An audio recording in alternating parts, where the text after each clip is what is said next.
Guys, Romie here. Please like, comment, subscribe if you're a first-time viewer, and if you're a returning viewer, thank you. This is the recap, the review for Cutting It in the ATL Season 2, Episode 3. Don't Rain on My Parade. The episode starts off with Pat meeting up with Deidre, and Pat's filling Deidre in on everything that she did to Maya's house and at Maya's shop and at Maya's shop. The interesting thing about that is Deidre is evening up. She's just like, oh, Pat, I didn't know you had it in you. Oh my God, that's my girl. Anyway, because Pat's recanting the story about how, oh, she was just so infuriated because Maya didn't apologize. Maya didn't own up to the fact that she stole my idea, stole my concept. Look, we'll give it to her. We'll say that Pat, when she originally started in the hair business in Atlanta, that she might have brought that model to the area. She could have. She absolutely could have. It's not impossible. You know, successfully brought that model to the area. But I'm like, the $50, that is a price point. That's not something, it's not truly innovative. But then again, I'm thinking about this one in 2016 mind. So anyway, but Pat's saying she's not done. She's not done with Miss Maya Sly. She is not done with her, and because she's like, I really need people to know about what she did, and so that her businesses can continue to suffer, because people think her businesses are doing horrible because they're closing. There's a multitude of reasons why they would close. I mean, look at Staples. Staples does most of their sales and revenue comes from online shopping. I learned about that a couple of years ago when I actually went to try an interview for Staples, a job at Staples, and that's the thing, their business is mainly online shopping. So if they were to close down some stores, it doesn't mean that the brand is doing bad. It could mean that they decrease overhead and brought in. Maya's talking to Beauty in regards to what Pat did, and look, was it entertaining? Yes. Am I a little tired of the formula? Yes. So we'll move on from that. And Maya she's going to, where is she going to? She's going to be honored at a historically black college, and they're doing a parade. So she's going to be on one of the main floats, and the thing is, she wants Beauty to join her. But Beauty is like, yeah, that's all well and good, but Maya Sly, here's what we need to discuss. I invested in your business. I gave you $10. Well, I invested $10,000 into your business, and you know, of course, I got the money back. But now I need you, on the strength of our friendship and all of that, to go and invest into my business, because you know, Beauty's trying to do basically the, what is it? Not Jadoa. What's her line? Anyway, her hair salon, but on wheels. And she needs $60,000. Again, Maya's saying, that's great, but I've lost friendships because I've went in on the strength of the friendship and the numbers didn't add up and the business side wasn't done correctly. And I appreciate her just telling Beauty straight up that, look, I need to see the numbers. I will invest as long as I see the numbers. And Beauty's like, alright, so what do I have to get you to do to invest, even though we're supposed to be friends, supposed to be cool? She says, okay, you see this book? I need you to fill it with receipts. Order receipts. Yes, 100 order receipts, minimum.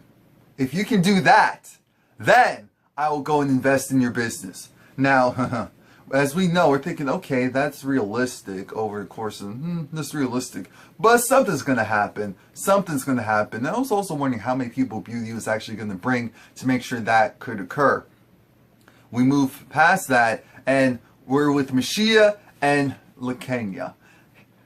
Mushiya, again, initially, I like what she's saying to LaKenya, because LaKenya needs to hear this.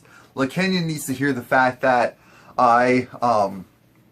there's this big situation of, you let people walk all over you. You have a voice, but there's people with louder mouths than you that get more attention. And because they get more attention, people pay attention to what they have to say. Or people at least hear what they have to say. You make sense, but no one hears what you have to say. all because of the fact that they see you, they don't respect you, so they don't listen to you. Again, Mushiya is saying everything right, and at this point, I appreciate that because it's how we feel in regards to LaKenya as well. She's very smart. She's very smart. She's very knowledgeable. She's a little bit flip-floppy-ish, going from one side to the other, and so that's one of the like, okay. But aside from that, she makes sense. She's really not for the drama and BS. She's usually roped into it by other people, but when she's trying to go and stand up for herself, she's not respected. And it's mainly because people don't respect her or take her seriously. She's talking to people who's been in the game a lot longer, has invested more money, and they look at her like, oh, okay, yeah, cool, whatever. Just kind of be on my team versus them being on her team and on her side. And Mushiya is just like, okay, so we're going to go down to this event. And of course, it's somehow everyone's going to the same place and going to be in the same parade because that's just how it's going to work out. Okay. And while Mushiya and Mushiya and LaKenya in the car, they're singing, dancing, having a good time. But before they get to the event, Mushiya said that she was going to stop off at this salon. The salon, what is it called? Is it called Heavenly? Divine? Divine? Something. Maybe something of that nature. The shop, it looks like it could use a little polishing. It does. It looks like, you know, it has that early 2000s model. Does it really matter? Yes, it does always matter because presentation is key, especially in that industry. But Mushiya, here's the issue. She wanted to teach the shop owner and her stylist how to do natural hair. Perfectly well and good. The shop has a rule of no cursing, no profanity. Mushiya is saying F this, F that, you know, just jokingly. F this, F that, damn, hoe, slut. And the shop owner is just like, oh, no cursing. And LaKenya's like, Mushiya, no cursing. Why? Because it's just one of the rules. And Mushiya was saying, this is part of your problem. You have this idea that people have to go and fit inside this box. No, it's about having respect. Mushiya doesn't understand that it is disrespectful to do certain things. I don't understand how she doesn't get it. She's saying, well, you know, it would be diminishing my shine and my light if I were to go and do this or do that. I'm thinking, Mushiya, how can anyone diminish your own light? You're technically the only one who could truly do that. So you shouldn't have a problem with saying, oh, you know what, I'll go and I'll appease them. I'll go and I'll lay down the profanity because legally, not legally, spiritually, maybe that's just how they feel about it. You know, I can understand something like that. No, Mushiya's more so on the tip of what's their problem, what's their issue, why do I have to go and conform? See, LaKenya, you're used to conforming and all that. No, that is misdirected, Mushiya. She is talking about respect. You come off as very disrespectful sometimes. And normally I'm not even this direct on videos, even though it's supposed to be my opinion. But you come off as very direct and disrespectful a lot. And it rubs people the wrong way because it should rub people the wrong way. Some of the things that you say, because you're like, I'm going to teach you guys, you're going to learn, you're doing it the wrong way. And LaKenya's trying to say, this is a shop owner. How are you coming into her shop and saying things like this? You're not talking to another me. Well, clearly she was, because the shop owner just accepted it and received it. Probably was just happy about the free marketing promotion. But now it's time for Deidre. Deidre's mom is coming to town, and Deidre's mom is pretty much saved. Her mom is saved, her mom is sanctified, and Deidre's just like, you know, my mom, she had me when she was 17, so she was young. And because she was young, we more so act like sisters than the traditional mother-daughter type of thing. And I'm like, okay, that's all well and good, that's cool. The thing with Deidre, though, is Deidre's just like, you know, I got into an issue with this girl, got into an issue with that girl. Her mom's just saying, look, you know, beforehand I would have told you go, knock her out, stand up to her. But, you know, the saved version of me wants you to go and, you know, just let it go. Yeah, so clearly Deidre's mom is her conscience. And it's just like, I've been where you've been. I will acted 10 times worse the way that you acted, so I know you shouldn't even attempt to act a tenth of the way that I used to act. Now, of course, this parade is huge. It's going to be like over 100,000 people showing up or in the general area. And here's the issue. Maya's float is nowhere to be found. The guy who has the tow truck, so that it could be on the tow truck, he's stuck in traffic. And because he's stuck in traffic, now they have to go and use her friend's Nissan Pathfinder. Look, I know it's not important, but it was the newer Nissan Pathfinder, so it was nice enough for all purposes. And the thing is, we're seeing Maya shook. Maya is so pissed and so irritated that Maya is yelling at everyone, and it's just like, okay, can you help me? Can you help me? Can you help me? And Beauty's just like, okay, we got you. I'm like, I'm not your worker, so don't talk to me like that. She's like, okay, but just do this, just do that. It was kind of entertaining to see Maya frazzled, because I'm like, okay, so this is the other Maya that we kind of hear about, but we don't personally see ourselves. Okay. Now, here's the thing. The tow truck comes, and again, they're trying to make this bootleg float, and Mushiya pops up. Mushiya pops up at the worst time. And for the entertainment value, it was entertaining in the beginning. But even I wanted Mushiya to just back off a little bit, because Maya is really stressed. I understand you don't owe her anything. So if you're not going to assist because you don't need to assist, at least back off. So what ends up happening is Maya gets game face on. She's trying to get this float ready. The issue is that Mushiya is now on the sidelines. She's egging Maya on. She also has, her husband is there, and also her damn girls are there. They have their music, and so she's playing, you know, the theme song for Mushiya, Run Them Runway Curls. And Mushiya is actually on Maya's friend's his car. You don't know him. Why are you on his car? And I agree.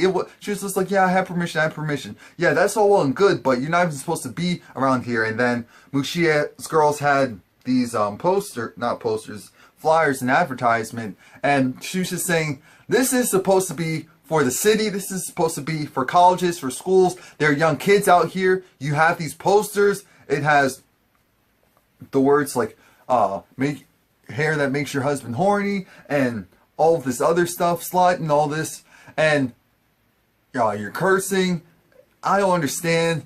And Maya was right. There's a time and place for everything, and the time and place for what they were doing was not now, because that was actually an official event where you're supposed to be taken seriously. Mushiya was just saying how I'm not going to go and diminish my shine and my light in order to make others feel better or to promote or uplift others. I'm not going to do that. I'm going to continue to do me. LaKenya was very irritated. LaKenya came to, what's her name? Came to Mushiya and said, you know, this isn't right. You're antagonizing her for no reason. It's not fair. She, at this point, hasn't done anything to you. She's trying to get ready. Maybe we shouldn't have the music blaring. Maybe we shouldn't be right next to them. Mushiya is saying, we're both in the same business. We're both in the same industry. We should be promoting each other. We should be uplifting each other instead of working against each other and tearing people down. I'm saying that's, Mushiya, you are telling the truth, but that is some BS, because if that was how you really felt, you would have backed off a little bit, and you didn't back off. So it has to be the Mushiya show. Mushiya, Mushiya, Mushiya, Mushiya, Mushiya, Mushiya, Mushiya, Mushiya, Mushiya. That should be her ringtone. Deidre has Trey, talking to Trey and letting Trey know, you know, Miss Pat, she developed a backbone. She went after Maya, and this is apparently not over, so I'm excited to see what happens next. And LaKenya got so frustrated that she took some scissors and she cut out the Runway Curls hair. And that's all well and good, but LaKenya went over to Maya's float. And Maya has this look of, excuse me, are you kidding me? Like, what's really going on? Because Mushiya even went and had the girls try to walk in front of Maya's float and do all this other stuff. And again, they didn't have the most appropriate advertising either, so it didn't make sense. But at least she got the crowd pumped, so that was good. Now, I thought that, I was like, LaKenya, are you going to go and get the hair off of the ground because I'm pretty sure that is littering. She went and just like, she cut it off and then she went back and she picked up the hair. I'm thinking, okay, maybe the producers told her, you need to get that crap up because they're going to go and find you. They're going to go and find you. Did anyone else notice that when LaKenya, she walked up to Mushiya, she not threw the hair at her, but just threw it down. It's just, her husband's just like, what are you doing? She's littering. Police, police. And LaKenya comes over to the other side, and Beauty's just like, oh, I really appreciate, oh, she's back. Isn't that cute? It's interesting how you try to warn some people. And yes, they were right about Mushiya, so LaKenya was wrong. My whole, oh Lord, LaKenya's hair did look messed up because she did that impromptu cut and edit. But I do agree with how everyone feels, even Maya, where it's like, okay, we'll let you on here for now. Beauty did have her back and did cut the hair so that it did look a little bit better. But Maya was just saying, you know what? At this point, I'm just doing this for me. If you're rocking with the team, I'm not rocking with you, but I'll let you think that you can rock with the team. Beauty's just like, no, come up here, you know, have fun, support us. And the thing is, Beauty also agrees that LaKenya, that whole flip-flopping mess can't continue. Because that is LaKenya's main issue. She becomes very impulsive. She just assumes that she becomes short-sighted of what she's seeing and how people are acting and reacting right in front of her. And instead of really coming up with a real game plan. So everyone's having a good time. The flow's to success. They're kind of laughing at Mushiya and what she's trying to do. Because Mushiya, again, she's trying to get the attention for herself. I'm saying if you're trying to uplift another person or do it for marketing purposes. Anyway, so now it's the day of reckoning for Beauty. She's going and setting up shop, and we thought maybe she will have had some type of van or bus. No, she's going to be doing it out in the heart of where all the action is. That's a good plan. That's a good plan, and she actually now has the help of the point. Mushiya has a really bad track record of being impulsive and flipping on people. She first did with Beauty, then she went to Deidre, then she went to Maya, and now Mushiya. She went through that whole little group and circle, because Mushiya being the youngest and I guess less experienced, I'm thinking she's grasping at straws. She's so determined to make it that she's doing these impulsive moves that now she's basically spurned her relationships with everyone in that group. I don't know if she truly realized that, but because it's like everyone took her under their wing at some point. So when are you actually going to go and just do you? Now here's the issue. Beauty has her tent set up, but guess who comes through right next to her? Miss Runway Curls herself, the one and only Mushiya. And you know, she's doing a lot to get the attention on her and to get people into her tent, which is smart. Great advertisement. Mushiya is great at advertising. I'll give her that. Maya is on a radio show kind of talking about why she's here, promoting her pretty hair business. Mushiya is promoting her runway curls. And the main issue right now is Beauty realizes, crap, no one's coming to the tent. No one's coming to the tent because they don't even know they're there because Mushiya's taking all the shine. And again, I know this is a competition, but Mushiya, you just said that they're supposed to be working together and all of that. So if that's the case, why are you doing all of this? That's what I want to know. So please like, comment, subscribe. Come back next week. This show's a mess.